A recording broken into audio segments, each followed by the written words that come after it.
Welcome to Biff's Mystery Theater.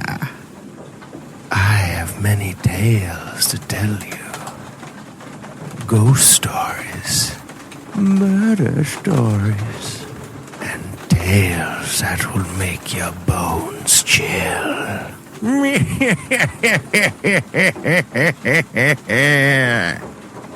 Join me, won't you? For Theater of the Mind, where you always have the best seat in the house.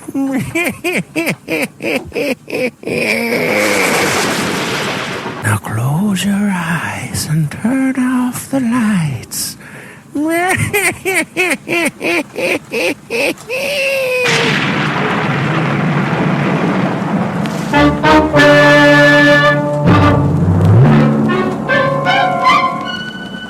Box 13, with the star of Paramount Pictures, Alan Ladd, as Dan Holliday.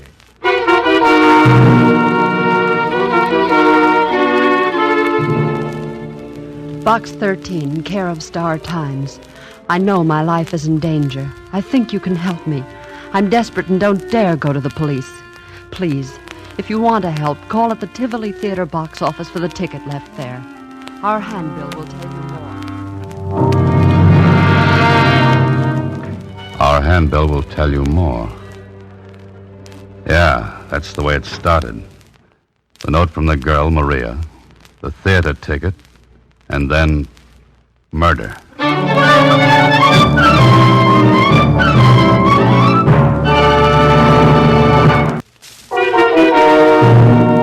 And now, back to Box 13. It was Thursday when I received a letter from Maria through Box 13. Some of the letters I get are from cranks.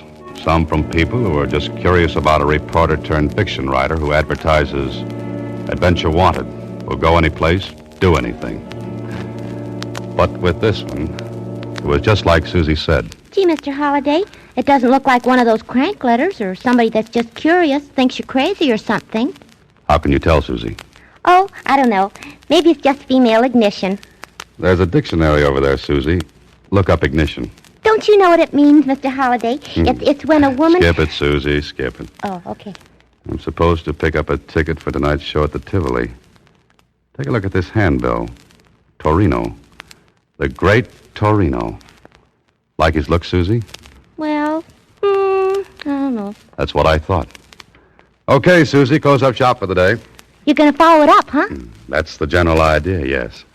I want to see what Maria has on her mind and why she's afraid.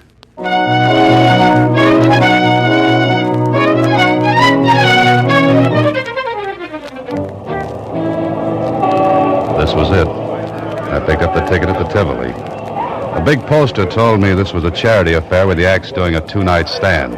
Tickets, $10 a throw. I circled around the lobby, looked at the acts advertised, singers, dancers, a dog act, and then there it was. A big life-size cutout of the great Torino, complete with mustache and goatee. Nice-looking guy, maybe too smooth-looking, but it was what he was doing that made me take a better look. He held a rifle to his shoulder and was aiming it across the lobby at another cutout. And this one was a girl. Pretty? Big eyes, maybe a little scared-looking, and looking straight across at the great Torino, and right into the barrel of that rifle pointed at her head. Well, if this was Maria, she had a right to have something on her mind. Anybody who stands up and lets a rifle be fired at her is earning a living the hard way. I was thinking about it when the call buzzer zizzed in my ear. I pitched in with the crowd during the overture and took my seat, first row right on the aisle, easy to get at. An usherette shoved a program in my hands. The great Torino was scheduled next to closing. Okay, that meant I'd have to sit through the rest of the acts.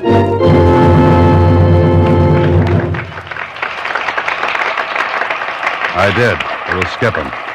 But the great Torino was something different. He had two assistants, a girl and a good-looking young guy. It was a magic act with class, and Torino was clever with his hands. He did a trunk effect that was really great, and the girl who helped was the same girl whose cutout was in the lobby. Torino tied her with a rope, slipped a big canvas bag over her, and locked her in a trunk. He fired a shot, and bang, the girl came running down the aisle. And the trunk she was put in, well, empty. All done in a split second, too. The great Torino took his bow, but I noticed something. When he reached out to take the girl's hand and bow with her, she managed to be busy at something else. Okay. She didn't like him. He gave her a funny look, then walked to a rack and picked up a nice nickel-plated rifle. I sat up in my seat because the girl threw a quick look at me and a tiny nod.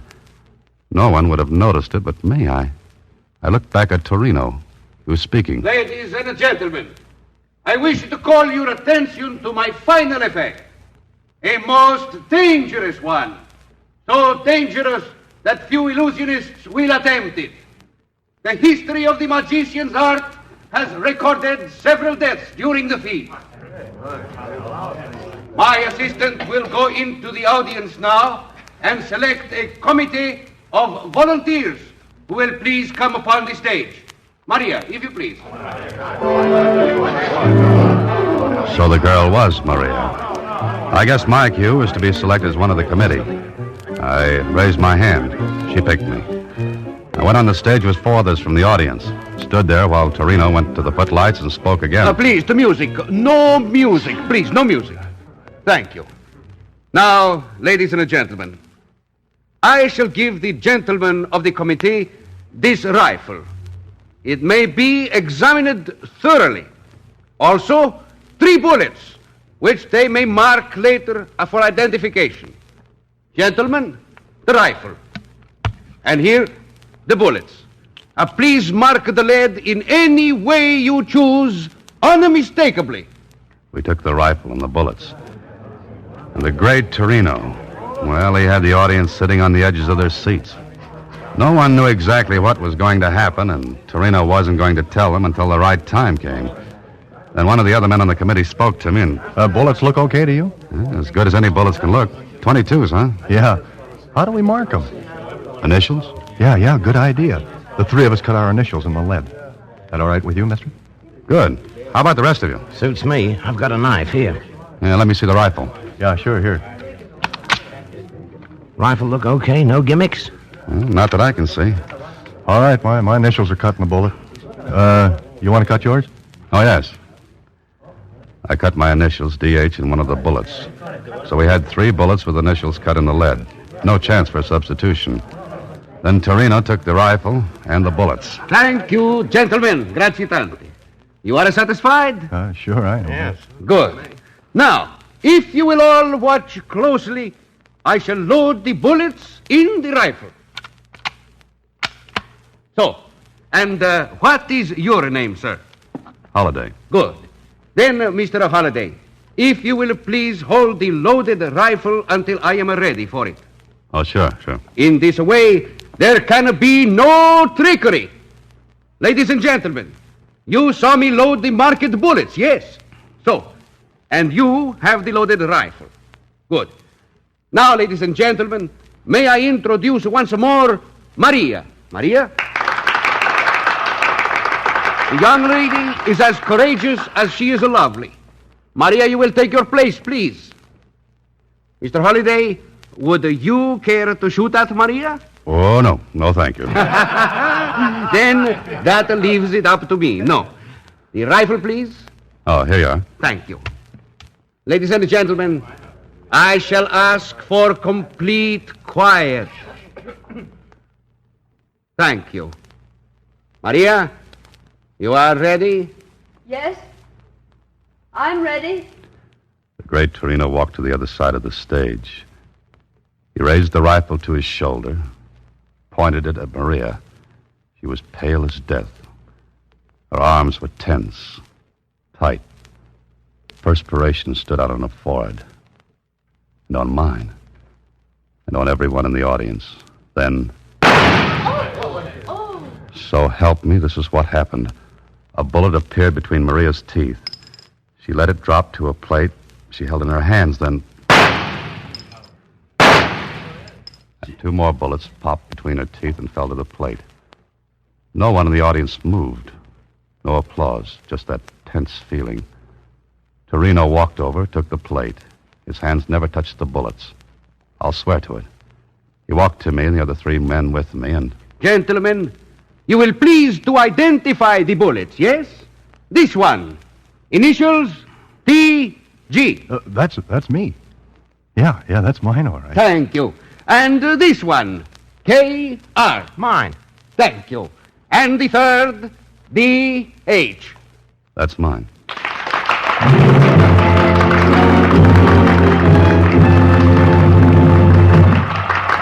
How did he do it? I don't know. All I know is that when I walked off the stage, Maria managed to get a note into my hands.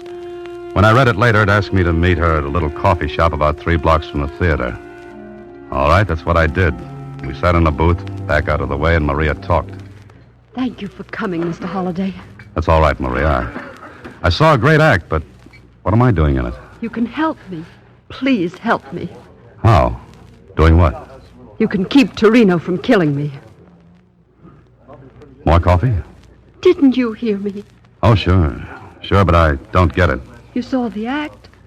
The rifle trick. Yeah, it was great. Then you must see how easy it would be for Torino to kill me while doing it. Slow up a little, Maria. Let's start from the beginning. All right. You saw the other assistant. You mean the good-looking kid? That's Billy. I love him and he loves me. Then what's your problem? Torino. He hates Billy. And he hates me for loving Billy. Jealous? Insanely. Well, quit then. I will. After tomorrow night's performance. But why wait if you're afraid? I won't be afraid if you're there. What could I do? Be on the committee again. If I think anything's wrong, I'll signal you. And then? Do anything. Drop the rifle, but don't give it back to Torino. Now, wait a minute. How could he kill you? He'd claim it was an accident. 3 magicians or their assistants have been killed accidentally doing the trick. The mechanism of the gun goes wrong. Giving away secrets, Maria? I have to. There's a mechanism in the breech of the gun. It drops the real bullets down into Torino's hand when he closes the breech. Oh, then I get an unloaded gun. There are blanks in it. The mechanism substitutes them for the real bullets. That's good. And he slips the real bullets to you. Yes, when he takes my hand to introduce me. And you slip them into your mouth. While the audience is watching Torino and the rifle. I see. Maria, Yes. why don't you go to the police? Torino would know. He'd know. How? He watches me. Then aren't you afraid he's watching now? No, not tonight. I slipped away. I don't think I could manage it again. Don't you see, Mr. Holliday, you're my only chance. I saw your ad in the paper, box 13. You mean the police would ask him questions, and he'd lay low until he got the chance to... Yes. Will you be there tomorrow night, Mr. Holliday? Look, I have a ticket for you here. The same seat. Please. Please. All right, Maria. I'll be there. Thank you. Thank you. And we'll try to keep the trick from being trumped by the great Torino.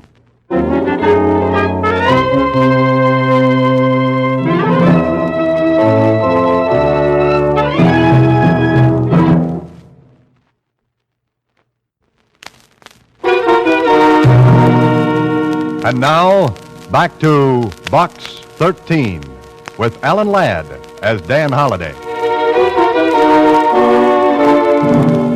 Well, it sounded like a great assignment. From the way the setup looked from where I sat, it gave the great Torino a perfect chance to kill Maria. I checked on Maria's story about the accidental deaths during the trick, and Jonesy at the Star-Times verified it. A smart cookie like Torino could fake an accident, and who's going to pin the black ribbon on him? Nobody. Okay, it's up to you, Holliday, to figure it out.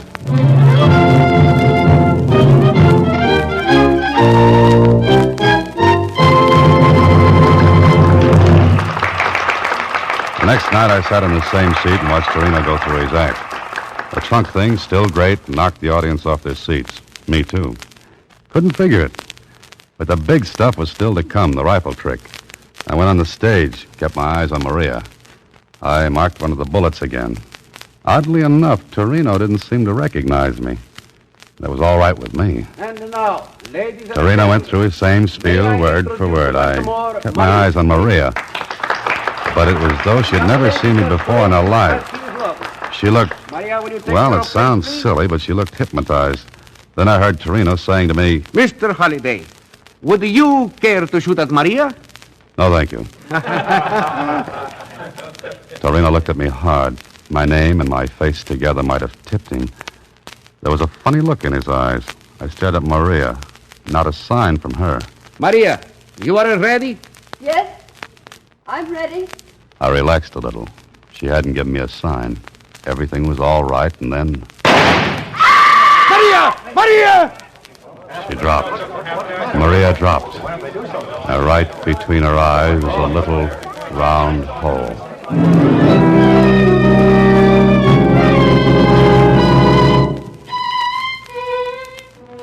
Look, Holliday.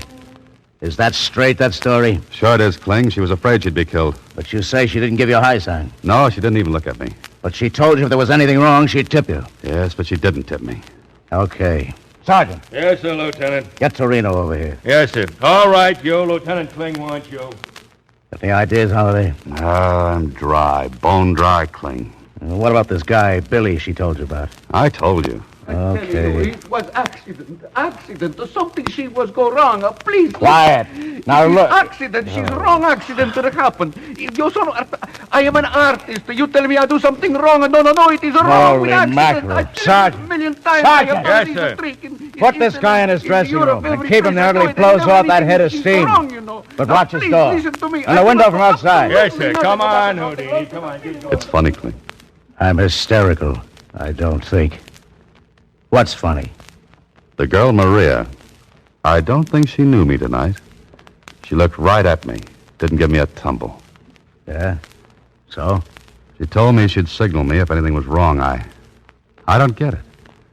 But it looks as though she She what? deliberately let Torino fire a gun she knew was set to kill her. That makes great sense. I know, no sense at all. And besides that, Get away with it. You're going to let him tell you it's all an accident. Well, don't believe it. He killed her. That's Billy. Kling, What? let me ask him a couple of things. Now, look, Holliday, I'm in charge of this case. You're in on a rain check. Okay, but I'm in, huh? Yeah, for the one reason that Maria told you about it, and He killed her. It wasn't an accident. Oh, I better go help the sergeant. Any objections if I mosey along with you? None. Just keep your mouth closed, that's all. Sure. All right. So I listened while Kling asked questions. But there was something knocking at the back of my head, asking to be let in. Something I'd seen, heard, remembered. I didn't know. But what bothered me was Maria not giving me a signal. When she said she'd know if Torino was up to something. Billy answered Kling's questions. No. All I know is that Torino bluffed Maria. He said he'd kill her if he saw me hanging around her. Who loads the rifle with blanks? Maria. Maria. She do it tonight? She always does it. I don't believe it. Maria loaded the rifle herself. She did. Before the performance. So I got an idea. I left the stage where the investigation was going on, and I walked backstage toward the dressing rooms. I wanted to talk to Torino, but there was a large blue cop sitting at the door. He looked at me and... Well, Holliday, Oh, hi, Murph. I feel lousy. No, that's too bad. Say, think I could talk to Torino? No. Oh, now, look, you can watch and listen, tell Kling everything that goes on. Playing detective, Holliday? Nope, playing a hunch. What about? Why not listen and find out? And if you learn anything, tell Kling. And you might learn something good. You mean something that might break the case? Yeah, might. Oh, well, What's the matter, Murph? Can't you use a couple of stripes? Hi, sure. Oh, okay. But I'm standing right here, understand?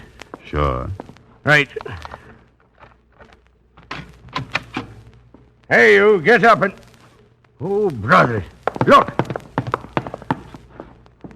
Ain't nobody gonna ask him no questions. No, I don't think he's in any shape to answer. A promotion, you say? A promotion? I'll be lucky if I ain't fouled up for good. This guy's been knifed right under my nose. That's right. Somebody stabbed Torino. He was as dead as Maria. And nobody saw anybody go in or out of the dressing room. There was one window. It was open. But the officer outside swore he had his eye on it. Nobody in or out. And nobody in the room but Torino. Well, the knife was in his back, so suicide was out. Kling and his boys turned the room upside down. Torino's apparatus and trunks were shoved around. Still nobody. And it turned out nobody had a motive for killing Torino except Billy. Me? Me? Are you crazy? I never left the stage. I was talking to you. I was answering questions. I can't be in two places at once, can I? He was so right. Kling was tearing his hair. Then more questions. The rest of the acts were strangers to Torino. Knew nothing about him. I was thinking about it when something hit me. Something Billy had said. While Kling was still firing questions, I got to a phone.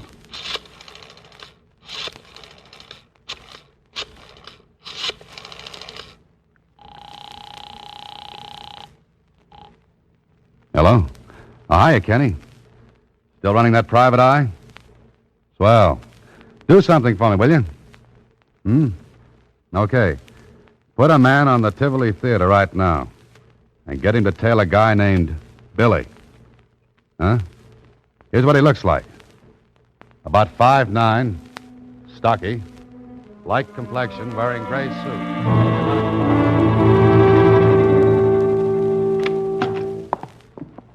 Good morning, Mr. Holliday. Hiya, Susie. Any messages? Uh-huh. The detective agency called. And what? What's the message? Oh, I wrote it down in shorthand. Here. Trail Billy in shoe. No, wait a minute.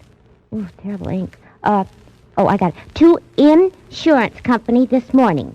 He placed claim for double indemnity policy for his wife, Maria Baker. Hey, wait a minute, Mr. Holliday. That's not all. That's enough. I'll see you later, Susie.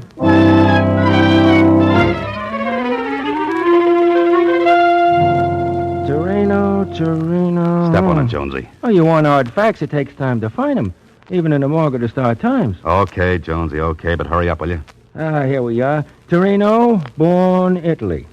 Skip that. How long has he been in the country? 6 months. Noted magician in Italy and Europe before the war. Only 6 months. Now, Jonesy, if you were a magician, you wanted assistants. How would you get them? Advertising a billboard, magazine for show folks. What else? Where can I see the last 6 months' copies of the billboard? Right, I got a local office in town. All the copies you want. Hey, where you going? Thanks, Jonesy. Be seeing you. I've got a lot of reading to do. 6 months' copies of the billboard. I looked through every one of them, and when my eyes were falling out of my head, I saw it. An advertisement. The one I wanted. And the one that tied up with something Billy said. And something I saw during Torino's act. I tried to get Kling on the phone, but no dice. He was out. I left word for him to meet me at the Tivoli, and I went there myself. There was nobody there but the watchman. The $5 bill got me in. Oh, there's no place gloomier than backstage in an empty theater. I headed for Torino's dressing room because I had a good idea how someone got in and stabbed Torino, then disappeared. I opened the door, stepped inside. It was dark. The shade on the window must have been down. I was fumbling for the light switch when somebody pulled the shade on me. Oh!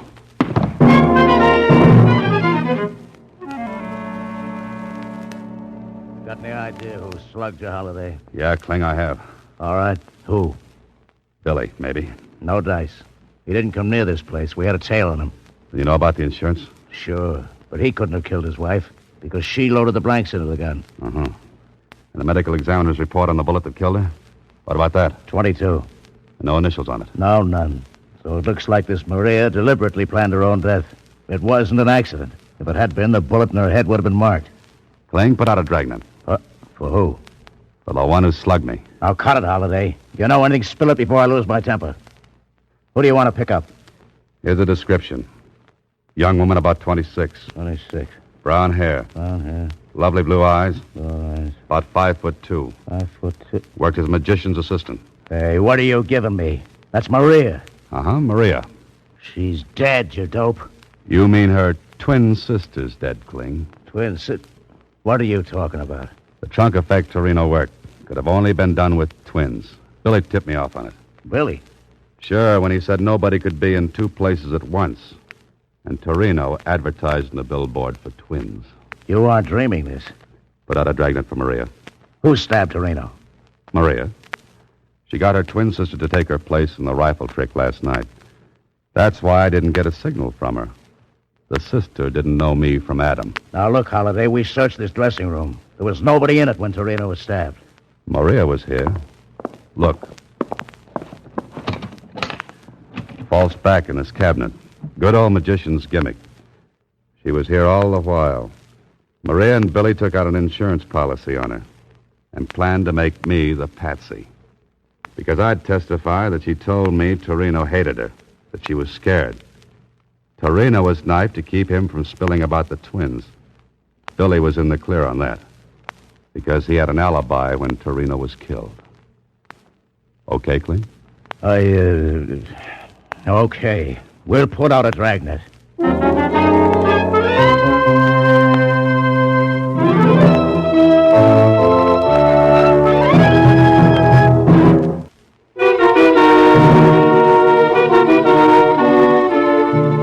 And they got her, Mr. Holliday? Yeah, Susie. They got her. Gee, sounds just like a story. Uh-huh. Only nobody will believe it. Look, I've got a knot on my forehead to prove it. Well, does that make you hysterical? No, but I was just thinking. Don't be reckless, Susie. What about? I was just thinking, with that bump, you'll have to wear off-the-face hats for a while. You're a great help. Good night, Susie. Next week, same time, Alan Ladd stars as Dan Holliday in Box 13.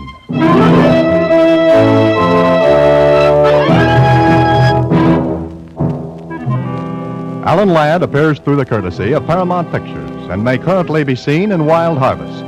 Box 13 is directed by Richard Sandville with original story by Russell Hughes and original music composed and conducted by Rudy Schrager. The part of Susie is played by Sylvia Picker. This is a Mayfair production.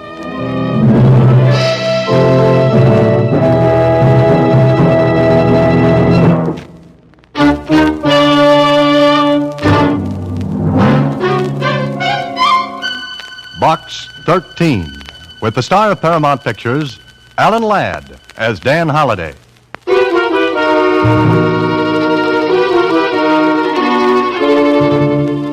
Box 13, care of Star Times. They said my son was killed in a drunken brawl. I know he wasn't. He was a good boy. He was murdered. Why, I don't know. If you come to 733 Winship Avenue... If you'll come to 733 Winship Avenue anytime and listen to my story, I'll be grateful to you forever. Mrs. Catherine Daly. And that was the letter to Box 13. Just a few lines. But, brother, what those few lines led to.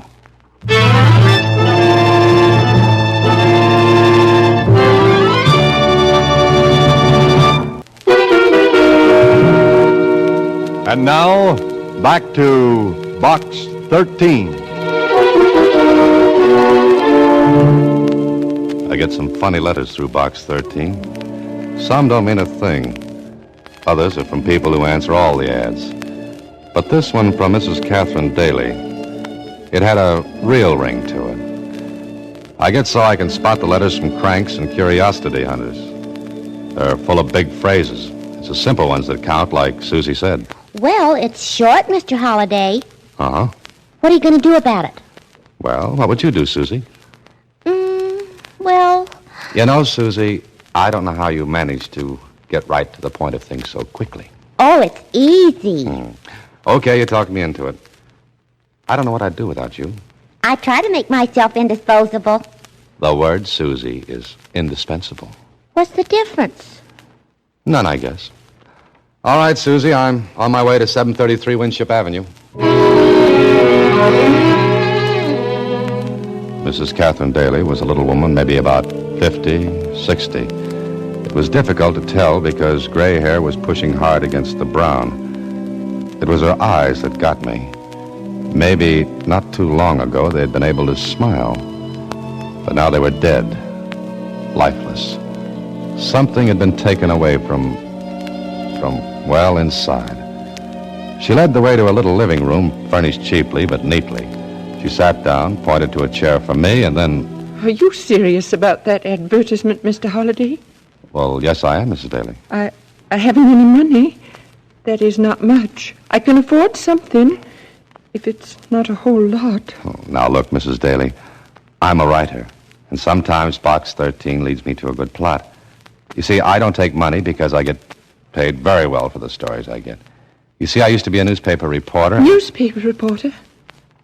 Anything wrong with that, Mrs. Daly? Arthur, my son, he was a reporter. Oh? What paper? The Evening Record. Your letter said that your son was killed. He was. They said he was drunk, that he got into a fight in a cheap saloon.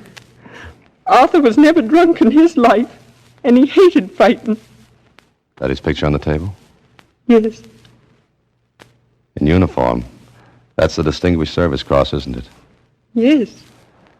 Okay, Mrs. Daly, start from the beginning. Tell me how you want me to help. I'm sure Arthur was murdered.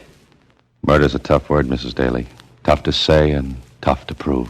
But for a week before he was killed, he kept telling me that we could get out of this house soon, that he was going to make a name as a reporter. But he didn't tell you why? No. Then, the night he was killed, he got a phone call. From whom? I don't know. He hurried out, and the next time I saw him was when they asked me to come down and identify him. That's as much as you can tell me.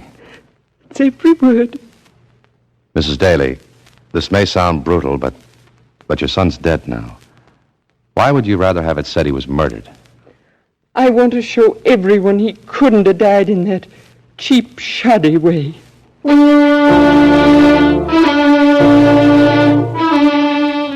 Well, that was that. I believed her. Maybe it was the way she talked. Maybe it was her eyes. I don't know.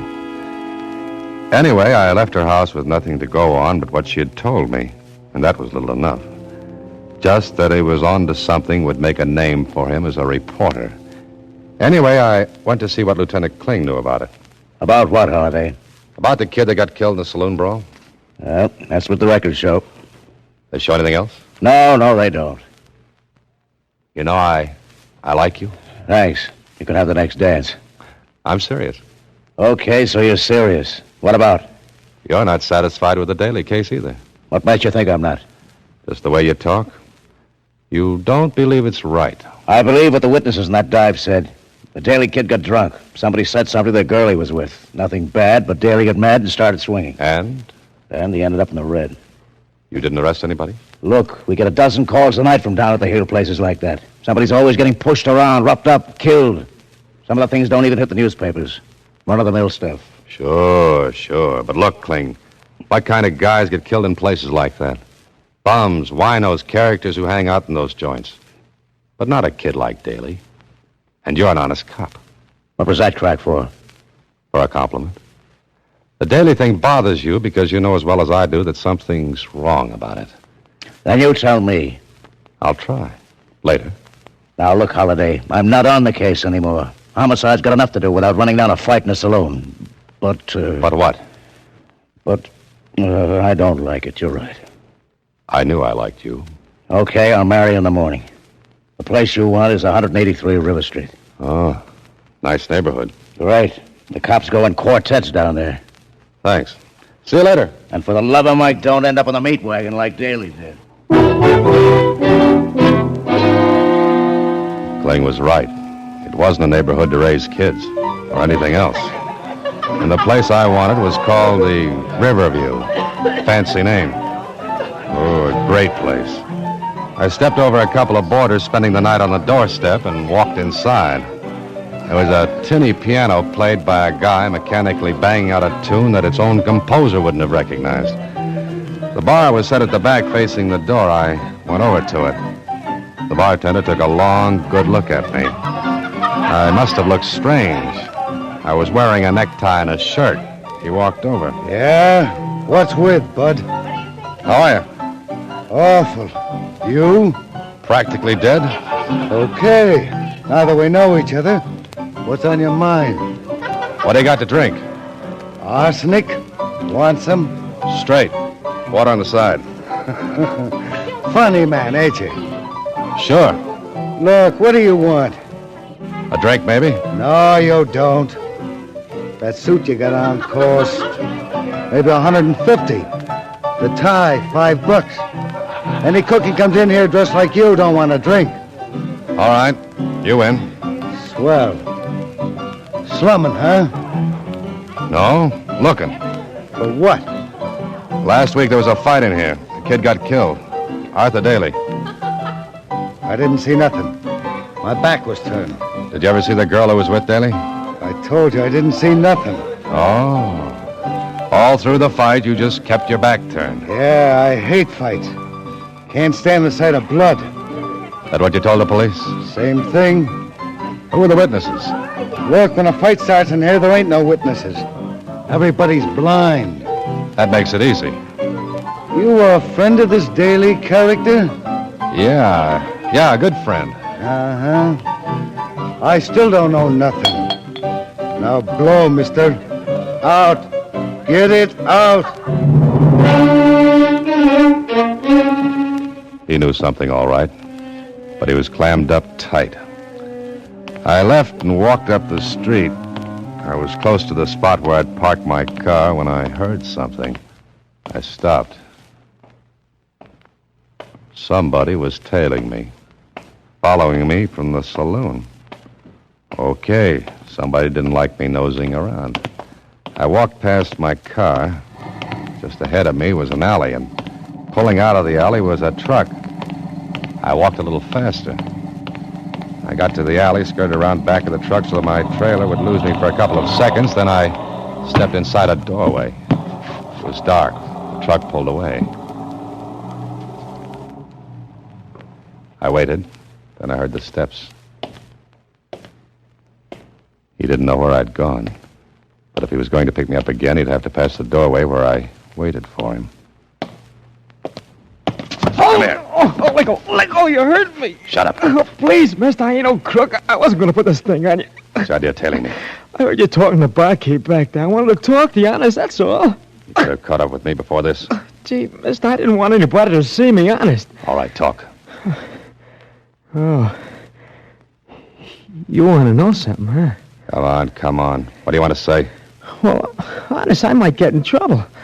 Look, I got to know I'll get something out of this, eh? Spill what you've got, and we'll see how much it's worth. Maybe a $5? Maybe. Go on, talk. Look, I could get in bad trouble. You are right now. Oh, all right. Oh, all right, make it a $5. What do you know about Arthur Daly? I saw the fight. I saw the whole thing. Did you tell the police? Me? I don't get nothing to do with the cops. All right, tell me. This guy that was bumped, he didn't start the fight. Who did? A pug. Ex-pug named Billy Connor. The Daly guy didn't have nothing to do with starting it. It was a frame. Was Daly drunk? No, he had one drink. The girl slipped something in it. I saw her. She was a good looker, so I was watching her. Do you know her? Me? Me know a dame like that? Nah. All right, well, here's your $5. Now keep your mouth shut, understand? Oh, sure. Maybe you'd like to know something else, huh? What? Oh, mister, ought to be worth something. All right, here. Oh, thanks. You ain't been out of the joint down the street more than a couple of seconds when the barkeep goes to the phone. So? I heard him tell somebody that you was nosing around. Mister, something tells me that you're in bad trouble right now.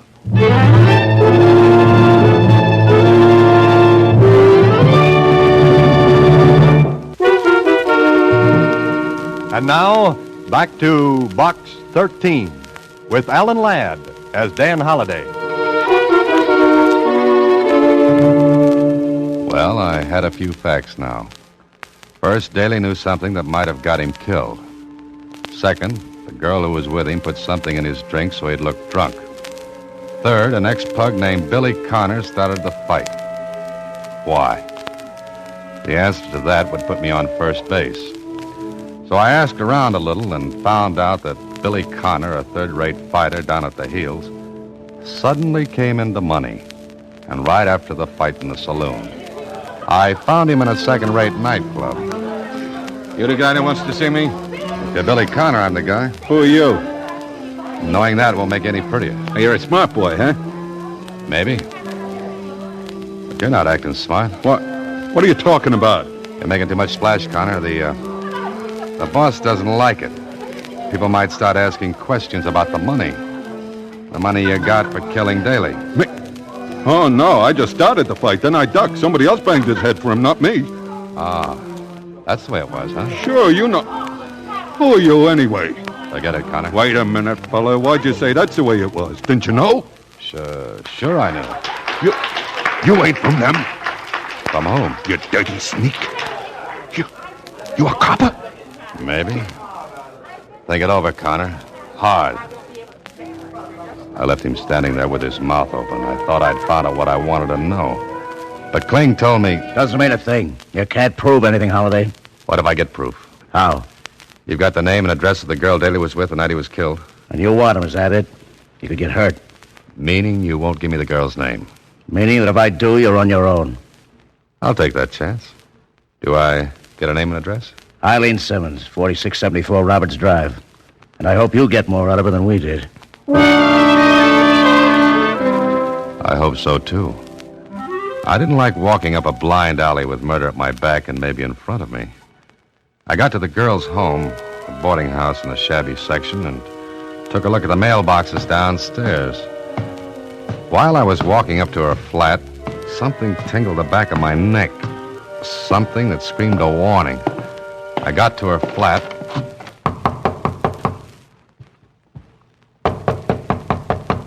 She didn't answer. Then I smelled it. Gas. I stooped down, and one look at the crack between the door and the sill was enough.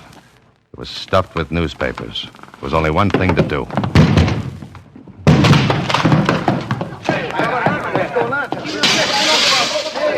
Eileen Simmons wasn't going to talk to anybody. The room was heavy with gas. The window I broke let in some air. Scared faces stared in at the door. It smashed open, then I yelled at them. You call the police. Ask for Lieutenant Kling. Go on, hurry. I took a quick look around before I left. In one closet was a fur coat. And from what I knew about fur, this one took money to buy. It had her initials embroidered in the lining. But it didn't fit with the cheap flat. Well, I thought it was about time to make a trip to the Evening Record, where Daly worked as a reporter. Some of the boys knew me, so it was easy to get to talk to Daly's editor. I don't know, Holliday. All I know is that Daly promised me a big story. Something he was working on. Now, look, Charlie. Any idea what it was? None. The kid was close-mouthed. Oh, but you must have some idea. Didn't he give you any hint? Just that it was big and would blow off the top of the building when we printed it. How long did he work for you? Oh, about 6 months, no more. What big assignments did you give him? None. Routine stuff. He didn't have enough experience. Just out of journalism college when the war broke. Went through it. Then served at the war trials in Germany. And in the 6 months with you, there wasn't anything important enough to get him killed, huh? No, there wasn't. Oh, let's see. We sent him on a routine assignment to San Carlito and... San Carlito? What's that? Just one of those little islands in the West Indies. The paper's doing a series on Latin American neighbors, and we... Anything there that might have been the big story? You mean what he was talking about? Yeah, that's it. How long after he got back did he begin to talk about the something big? Hey, just about the same day he walked in here. Where's his desk? Just outside this office. Oh. All his stuff in there? Most of it. We were going to send it to his mother, but, well, you know how things are. It was too soon. We figured we'd wait. Come on, let's take a look.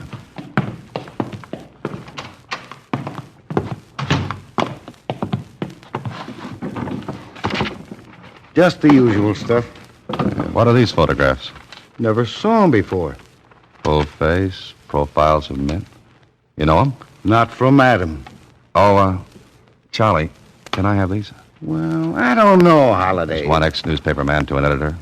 Come on, let me have them. Okay. I didn't see you take them. Thanks. Now, mind if I go through the rest of your stuff? No, help yourself. I'll be at my desk. Right. I went through Daly's papers.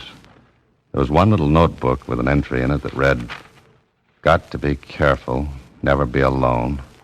They won't dare make a try for me unless I'm alone. I've got proof on film, photos of the men I recognized." Okay, so Daly's notebook gave me another lead. But where to? Well, maybe Daly's mother would know. I looked at my watch, but it was after midnight, so I figured it was too late to see her, and I decided to wait until morning. I wish I'd have gone right then and there. The next morning, I went to see Daly's mother, and I found her in the middle of an excited bunch of neighbors. When I got her alone, she told me what was up. There were burglars. They ransacked Arthur's room. Well, let's take a look. But there's nothing missing. Well, let's look anyway. They went through all the drawers. You didn't hear them? No, I slept right through it. Uh-huh. Mrs. Daly, what could they have wanted? I don't know. There's nothing of value here. Look, when Arthur came back from San Carlito, did he bring anything with him? Why, I don't think so. A camera, maybe? His own, but he took that with him when he went. Now think hard, Mrs. Daly.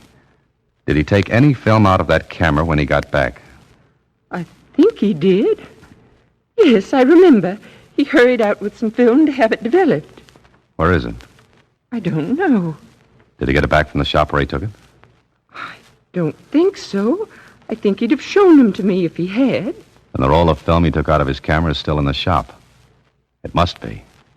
Mrs. Daly, we've got to find a check for that film. The kind you get when you leave film to be developed. Come on, let's look. We looked and looked and looked. No check. Began to seem as though whoever ransacked the room found the check, and if he had, well, the thing was over. After half an hour, we gave up. But there was still one more thing to find out. Mrs. Daly, would you mind taking a look at these photographs? Do you know any of these men? Why, I'm not sure. They look familiar, but... His scrapbook, the one he brought back from the war. There are pictures like those in the scrapbook. Well, show it to me, will you? It's in my room, right next door. Here it is. Here they are, the pictures. But I don't see... I think I do. But I'm afraid to believe it. Look, Mrs. Daly, whatever you do, stay with your neighbors. Don't be alone for a minute. I left the house, and the idea I had was buzzing around inside my head. If I was right, then the whole thing was fantastic. But the pieces began to fit together. Maybe I was thinking too hard. I didn't see the big black car that turned down the corner. I didn't see it until I was almost staring between its headlights. I jumped back and up, and the fenders of the car took the skin off my legs, and the car roared away. That big black buggy had my name for a license plate. It would have looked just like an accident. But it told me something. That whoever was doing the dirty work didn't have the check for the film. Because the proof of what Daly knew was on that film. And if Mr. Accident Maker had it, he wouldn't have risked another accident. I called Kling, got him on the phone. What do you want me to do? Check every photo shop in the city for a roll of film mailed just before Daly was killed. How do you know he mailed it? Because he wouldn't have been fool enough to take it to a photo shop. He knew they were tailing him, waiting to grab that film. So he mailed it, with a note that he'd called for it. Okay, I'll pick up the film, if I can find it. Oh, no, Kling, don't pick it up, please. But you just said you Kling, want... tell me where it is, call my office, and I'll pick it up. Look, you're asking for a crepe wreath in your door. If those babies are what you say, they'll cut you in little pieces. You want them, don't you? Sure, but I don't... The only way to get them is to make them come after that film. And they won't call it headquarters for it, Kling. But they will try to get it from me. I waited. Finally, Kling gave me the word.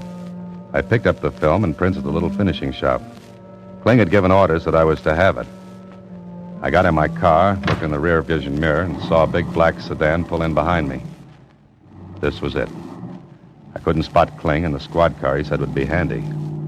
Maybe something held it up. I didn't know. I got to my apartment. The sedan pulled up behind me and parked. I walked up to my apartment, went over to the window, and saw a man get out of the sedan. He walked slowly and disappeared into my apartment building. I sat down with the film and prints burning a hole in my pocket. Then... Who is it? Mr. Holliday, I'd like to talk to you. I took one more look out of the window. The street was empty except for the sedan. No squad car, no Kling. Brother, if ever I wanted to see that big guy, it was now. I walked to the door. Mr. Holliday? Uh-huh. Who are you? My name is, we'll say Stefan. Okay, you're Mr. Stefan. So what? I shall be brief. You have a roll of film and some prints. I am a camera enthusiast. I shall pay you a good price for the film. How much? You're going to be reasonable, huh? That's fine. Shall we say 10,000? That's big money for a strip of celluloid. I am very enthusiastic about photography. You know, I like pictures myself. Especially pictures of some nice little Nazis who got out of Germany with a lot of money. Oh? You guessed, huh? Yeah, but Daly wasn't guessing when he recognized them in San Carlito. He wasn't guessing that San Carlito's a little island with lots of deserted coastline. Easy to land on. Yes, very handy. And they paid well to escape the trials in Nuremberg. You just talked yourself out of $10,000. Oh, now that's very funny. You would have killed me anyway, as you killed Daly to keep him from spreading the story. You're so right. Now, Mr. Holliday. Oh, that gun didn't look nice. He had it right at my head. I sat still. Stefan came slowly toward me. The black hole in the barrel of his gun looked like the business end of a cannon. Then... Get the blower, Holliday, down! Kling, at this particular minute, you're the most beautiful thing in the world.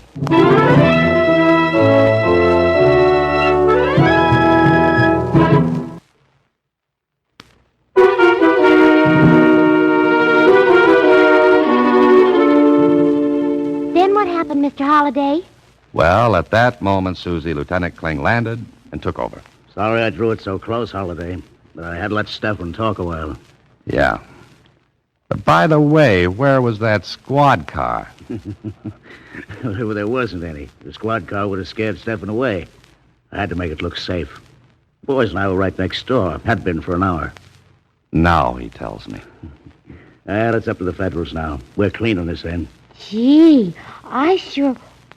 Oh, Mr. Holliday, you might have been killed. Oh, it's okay now, Susie. It's all over. But you might have been killed.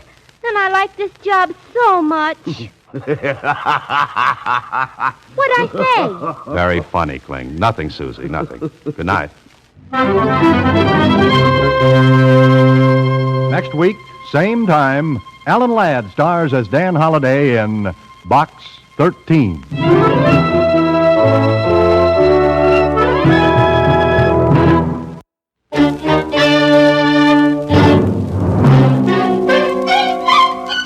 Box 13, with the star of Paramount Pictures, Alan Ladd, as Dan Holliday.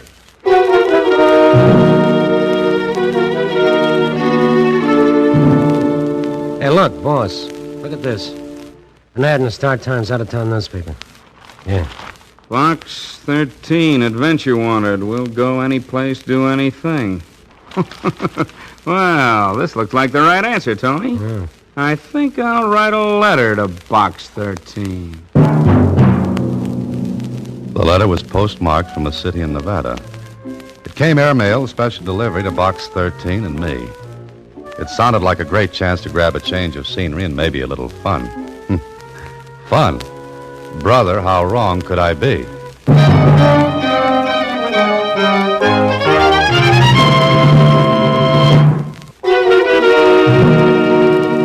And now, back to Box 13 and Dan Holliday's newest adventure, Triple Cross.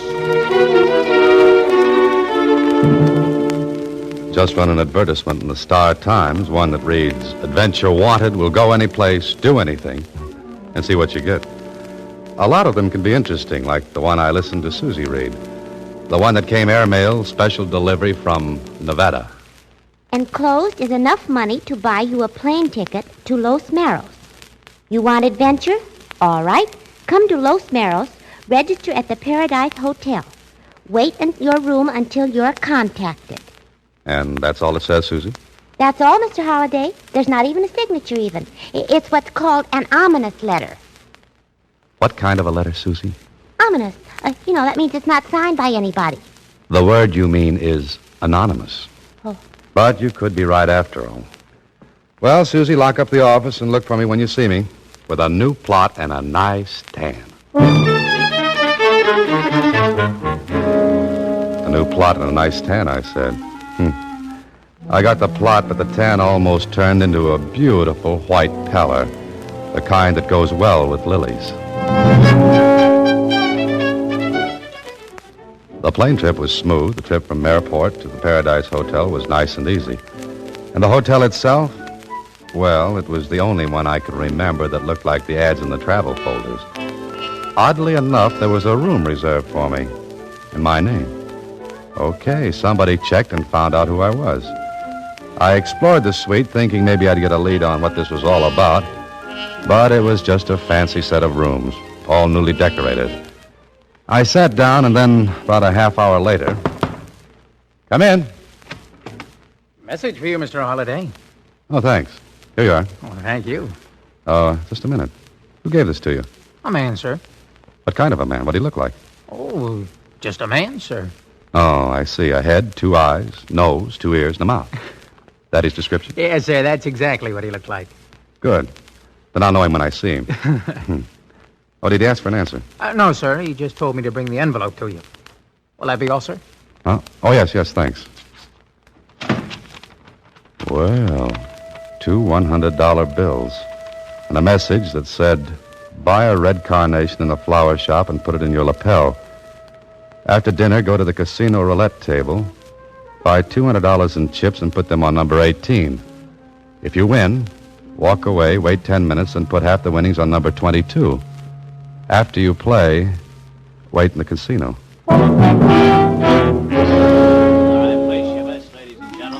So, with the carnation in my lapel, I bought $200 in chips and walked to the roulette table. There weren't many players. It was a little too early for the big crowd. So I waited a minute and watched the play. Took a look at the croupier, but I might as well have been in Timbuktu. He didn't give me a tumble. Okay, the best way to see what was going to happen was to see. I shoved a whole 200 on number 18. 1 or 2 of the other players placed bets, and then... No more bets, please. No more bets.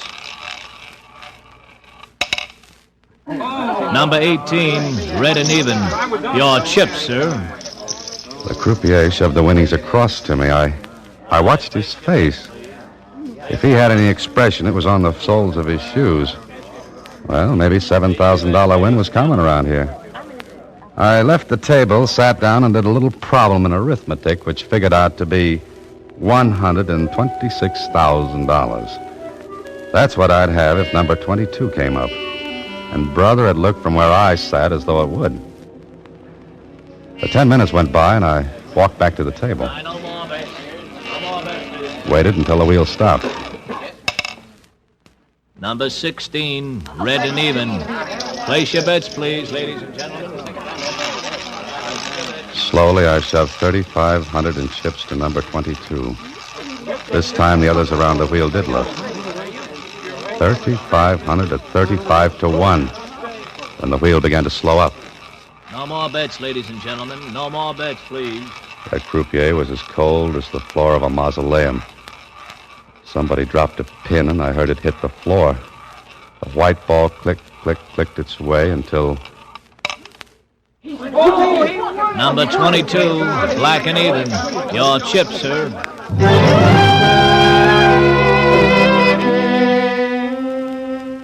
I cashed in the chips, and there I sat, with $126,000 tucked away in my inside coat pocket. Somebody had that wheel fixed for a killing. I began to wish I was back in my office. I didn't like it. A crooked play. Why? Who? I made up my mind to go to the owner of the place and wash my hands of the whole thing when... Oh, there you are, Mr. Holliday.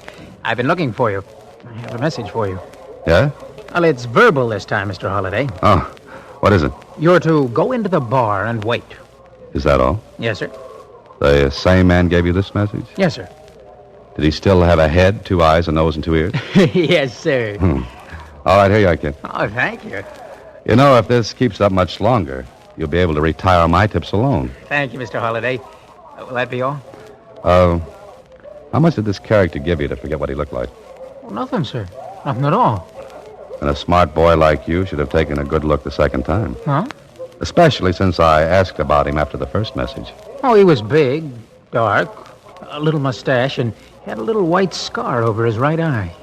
Will you take $5 for that information? That's all right, Mr. Holliday. No charge for that service. Good boy. I'll see you later. Yes, sir, Mr. Holliday. I walked toward the bar, wondering what was coming next. I didn't like that fortune burning the cloth in my pocket. The bar was like my suite. Fancy, rich, and expensive. I climbed up on one of the stools, and the bartender came over and... Yes, sir. May I serve you, sir? Got any ginger ale? Yes, sir. What with, sir? Oh, by itself. Just a glass of ginger ale. Just a ginger ale? Uh-huh. You see, I like the bubbles. Champagne has bubbles, too. But they're still around the next day. Just a ginger ale. Yes, sir, of course. Excuse me, is someone sitting here? Oh, no, I don't think so. Thank you. Here you are, sir. Ginger ale. Thanks. The usual, please. Okay. Yes, sir. May I? You got a light? Of course. Thank you. Don't mention it. Here you are. Thanks. Why do you drink ginger ale? I like it. Why do you drink martinis? Same reason, I guess. It's a brilliant conversation, isn't it? Well, I've heard better. You're not very friendly, are you? A Boy Scout is always friendly. And does good turns. So I hear. Do you want to be helped across the street? All right, I'll shut up. I took a good look at her. There was something scared-looking about her. And she was nervous. Well, so was I, because the minutes were passing and I still had that money. And I wanted to get rid of it. But I wondered about the girl, whether she had any part in this. I watched out of the corner of my eye. She picked up her bag, reached for a lipstick, and then... Oh, clumsy. So it's true what they say about women's handbags. You get the stuff on the bar, I'll pick up the kitchen sink off the floor. I'm so sorry. Did the powder spill on you? No, it's all right. Yeah. Here you are. The mirror didn't break, did it? Nope, you're still good for 7 years more. Thanks. Thanks ever so much. I told you I was a good Boy Scout. You have a nice smile. Want a toothpaste commercial to go with it? Now, don't be nasty. I'm sorry. I guess I'm just as nervous as you are. Let's talk about something else. She chattered away, and It really is I a listened with lovely half an place, ear. isn't it? Once in a while, threw in a yes or a no. And the clouds began to gather. The mirror at the back of the bar went back and forth. The people got bigger, then shrank to midgets. Somebody drove a plane through my head. It buzzed around and made a bad landing on my brain.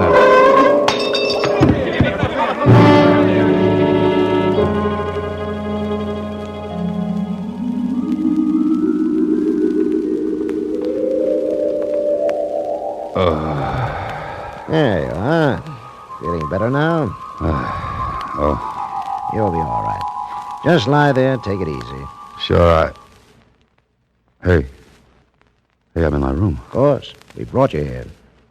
We? I'm the hotel physician, Mr. Holliday. Oh, what happened? And just a fainting spell, nothing serious. Fainting spell? What are you talking about? Fainting spells. Your wife told me you get them. My what told you what? No. Just lie back. Whose wife said what? Your wife. She's gone to have her prescription filled. Now, listen, Doc, Hand me my coat, will you? It's better if you lie here. It's better if you hand me my coat. Give it to me. Oh, very well. There you are. What's the matter? Was my wife in this room? Of course, she came up with me. Uh-huh. Doc, what would you do with $126,000? What? 100? That's an odd question. What would you do with it? I don't know. Because I haven't got it anymore.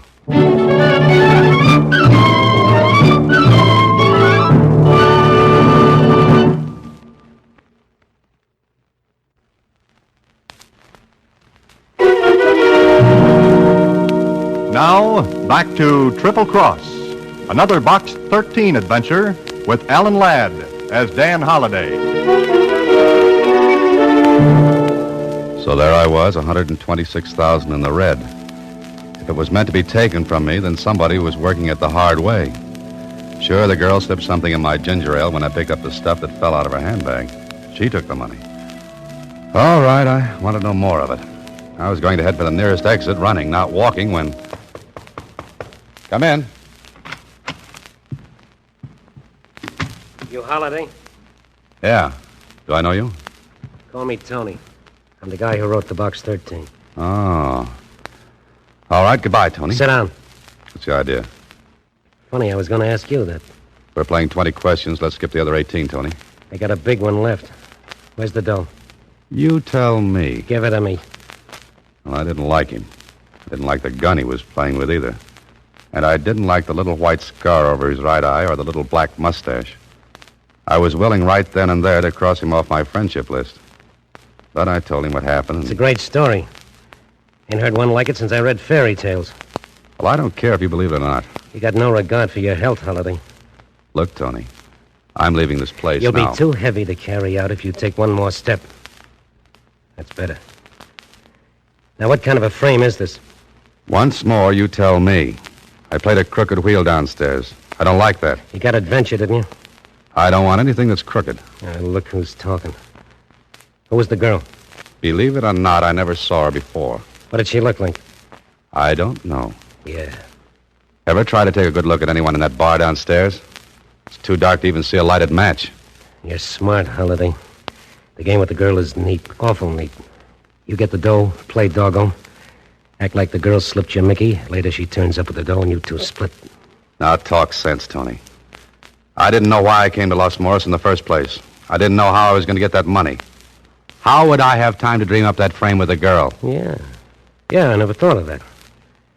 Okay, Holiday, maybe you're telling it straight. Okay. Now can I go? No. You get that money back first, then you can go.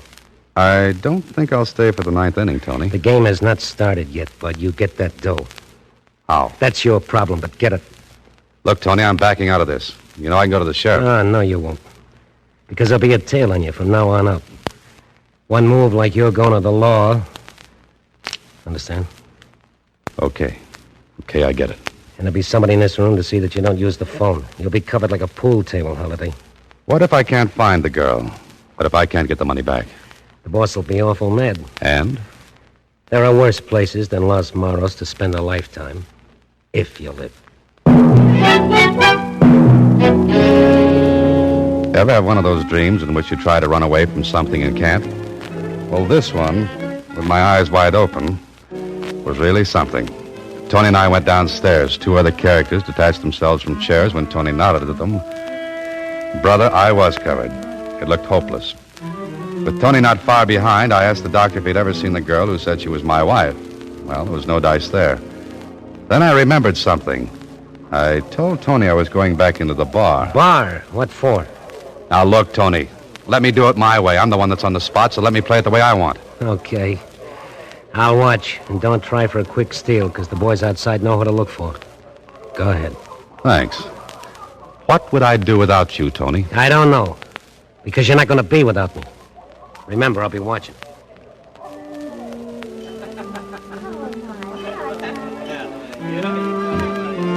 Yes, sir. May I serve you? Well, feeling better, sir? Well, much. Where were you when I fainted? At the other end of the bar, sir. Oh, yeah. So you were. It wasn't our ginger ale, sir. No, it wasn't. I just have a loose head, and when I shake it, it comes off. May I serve you something, sir? Yes. An answer to a question. Well, what's that, sir? Who was the girl who sat down next to me? I don't know, sir. Oh, yes, you do. I beg your pardon, sir. Quit the sir business. You knew that girl. Why do you say that? Because when she sat down, she asked for the usual, and you brought her a martini. And you said okay when she asked you. What does that prove? The martini proves you knew who she was. The okay means she wasn't a guest of the hotel.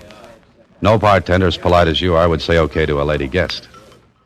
That makes sense? Why do you want to know who she is? Does that make any difference? Yeah, because I wouldn't want to see her in trouble. I'll try to keep her out of it. I won't tell you. Ever see a picture of Alexander Hamilton? What are you talking about? Well, here's one. And funny enough, it's on a $10 bill. In fact, his picture's on all 5 of these bills. Yeah. Her name's Kathy Lee. I think she has a place at the Las Palmas courts. Thanks. Put these pictures in frames, will you?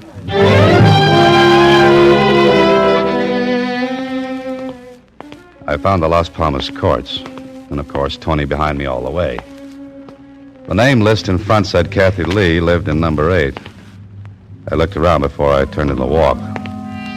Yeah, Tony was closer to me than varnish on a tabletop. I found number 8 and stopped for a second. Looked for a phone line, but there wasn't any. I knocked at the door. No answer. I tried it again. Then I heard Tony whisper from the shadows. Try the door, Holiday. I did. It was unlocked. Tony coached from the sidelines. Go on in. I went in and closed the door behind me. It was dark. I decided to risk a call. Kathy? Kathy? Kathy Lee? She wasn't there. I fumbled my way to what felt like a dresser and a lamp. Turned it on, and what I saw made me turn that light off fast. What's the matter? She's dead. What are you talking about? You heard me, she's dead. You sure? Well, go in and look. You go back in and look for that dope. Go on. Now, look, Tony, I don't know any more of this. That poor kid's dead, murdered. I want you to call the sheriff. No, you don't. I said you go back in there and look for that dough. You look for it. Leave my fingerprints all over the place. Now you go back in there and hunt. Don't be a sap. Whoever killed her took the money. Don't you see that? Maybe. But we'll play this angle all the way. Now stop talking and get in there.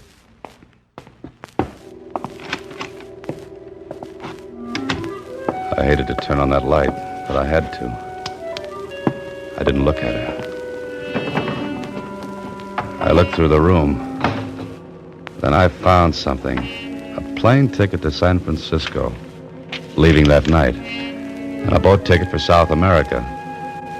They were in an envelope, but the information on the envelope said there would be 2 reservations. I put it back where I found it because I didn't want Tony to find it on me. And there was something else. A locket with a man's picture in it. I took it off its chain and shoved it in my pocket, and I left. Well, Holiday? It's not there. I told you it wouldn't be. Stand still. Back toward me. A frisk, Tony? You don't trust me, do you? Shut up. No, I told you. Who killed her? Find that out, and you'll know where the money went. Come on. What's so funny? Holiday, right now I wouldn't want to be in your shoes. Tony was right. People at the casino saw me win that money, and somebody must have seen the girl with me. Then I got the Mickey. The money was taken, the girl killed. Who did it? Me, Dan Holliday. Because the girl clipped me for the money. Well, this was a beautiful frame. Any art gallery in the country would be proud to hang it. But I knew something Tony didn't. The plane and boat tickets. 2 seats. One for Kathy and her murderer. Somebody who left her tickets in her bungalow to make it look as though she was in on the $100,000 job by herself. Sure. Now her killer was taking a plane. In 1 hour. And a boat to South America. I could have told Tony, but I wanted to wrap it up myself. Besides, I wanted to get the whole thing to the law. On the way back to the hotel, I figured something out for myself. But I'd have to see the boss of the casino, and I thought I knew how to do that without Tony tagging along. The casino was full. I stopped. Tony stopped. What's the idea? What now? I've got to think. Up to your room. No. You want to get hurt? Sure, go ahead. Shoot me. Now. In front of all these people. You know, Tony, you wouldn't get 10 feet. Smart, ain't you? Okay, what's now? I'm going to play blackjack. What? Want to watch? I sat at the blackjack table. I had as much interest in the game as Aunt Mamie back in Iowa, who never saw a deck of cards in her life. But I had an idea, and I played it for all it was worth. Look, dealer, Yes? I didn't like that last deal. I beg your pardon, sir. I said I didn't like that last deal. Well, we'll return your money, sir. Never mind the money. Who runs this place? Hey, what is that guy trying to put on over there? What's it? It worked. In 3 seconds, I was surrounded by muscle boys, and Tony was hotter than a New York sidewalk in August. But he couldn't touch me. A minute later, I sat across the table from the owner of the casino. I told him what happened, and when I finished, he stared at me and said, You're trying to tell me somebody let you win that money on my wheel? I am? You're crazy. The wheel's straight. But you know I won that money. Sure I do. Any time 100 grand slides across, I know it. But this time it was fixed. The croupier was tipped I was to win. Wait a minute. Marty, send Frankie up here right away. Huh? Oh. Okay, forget it. What's the matter? Frankie, the croupier, went off duty just after you won. He's not back yet. And he won't come back. Now, somebody planned to take the house this evening for that money. Somebody who couldn't risk getting it himself. So I'm the logical one. No one knows me here. I'd look like just another player. Later, Mr. Fix-It plans to pick up the money and beat it. Who? Someone besides yourself who could get to the croupier and bribe him to fix the wheel. Got any ideas? Yeah. One. My partner. Well, that's it then. It's got to be. But the girl, she doped you. That was a hard way to get the money from you. Listen, I've got an idea, but I'm a little cramped for room. Some of your partner's boys, particularly a guy named Tony, are glued to me. Get some of your boys to shake them off, and I'll bring that money back to you. How do you know where it is? I know. Okay, Holiday. But remember, fast play, and I'll find you if it takes the rest of my life. It's a deal. Now, how about the boys? They won't follow you. Marty, that guy will leave my office. Some mugs are tailing him. Stop him. Got it? Good. All right, Holiday, you're on first base. Go ahead.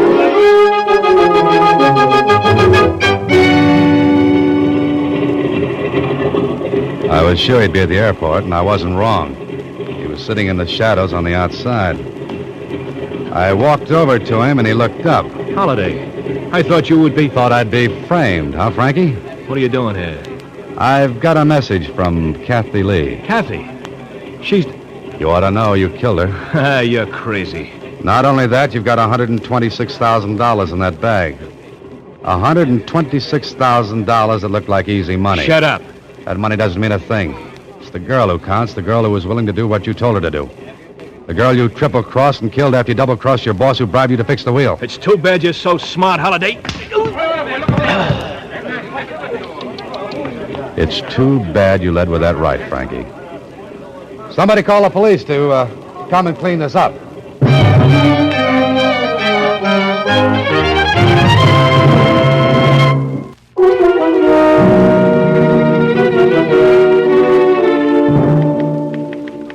The croupier was...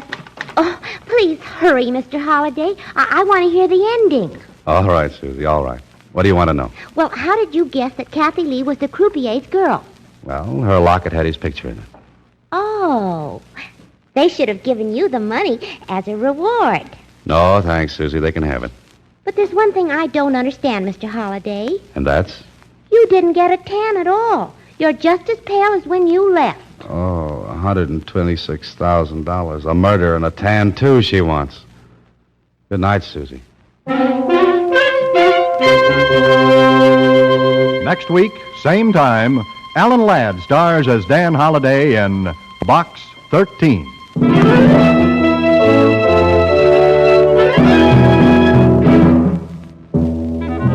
Alan Ladd appears through the courtesy of Paramount Pictures. Watch for him in his new picture, Saigon. Box 13 is directed by Richard Sandville with original story by Russell Hughes and original music composed and conducted by Rudy Schrager. The part of Susie is played by Sylvia Picker. Production supervision is by Vern Karstensen. This is a Mayfair production.